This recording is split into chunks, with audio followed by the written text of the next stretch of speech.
আসসালামু আলাইকুম। আমাদের মনের ভিতরে আর একটা অবচেতন মন আছে, সেটাকে বলা হয় সাবকনসিয়াস মাইন্ড। সেই সাবকনসিয়াস মাইন্ডটা নিয়ে আজকে একটু কথা বলবো। আচ্ছা, মনে করেন আপনি গাড়ি ড্রাইভ করে ঢাকা থেকে সিলেটে যাচ্ছেন। তো এখন আপনার উদ্দেশ্য ক্লিয়ার, আপনাকে ড্রাইভ করে সিলেটে যেতে হবে। সেজন্য আপনি স্টিয়ারিং ধরলেন, স্টিয়ারিং ঘোরালেন, সামনের দিকে দেখলেন কোনো সমস্যা হয় কিনা, রাস্তা চিনে গেলেন।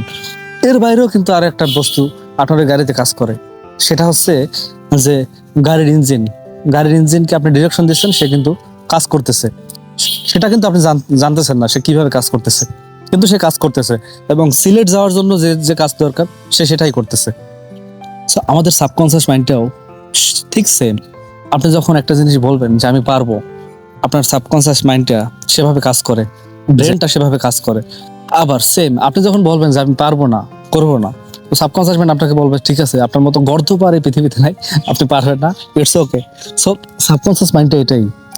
আপনি যখন একটা ব্যাপারে দৃঢ় প্রতিজ্ঞ হন এবং চেষ্টা করতে থাকেন, তখন আপনার যে অবচেতন মন, ঘুমের মধ্যে, বসার মধ্যে, অবচেতন মনটা আপনাকে হেল্প করার জন্য উঠে পড়ে লাগে। ঠিক আছে, একজন কৃষক যখন জমিতে ফসল দেয়, তো সিজন শেষে কিন্তু সে আবার ফসল পায়।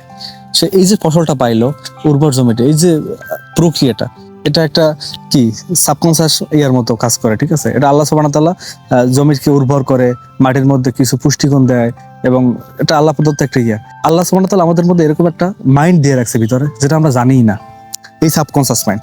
তো আপনি যখন বলবেন যে আপনি পারবো, সাবকনসিয়াস মাইন্ড বলবে জি স্যার আপনি পারবেন। আপনি যখন বলবেন আমি পারবো না, আমাকে দ্বারা হবে না, সাবকনসিয়াস মাইন্ড বলবে জি স্যার আপনাকে দ্বারা হবে না, এটা আপনার কাজ না, you will try to another thing. So এটা আপনি করতে পারবেন না।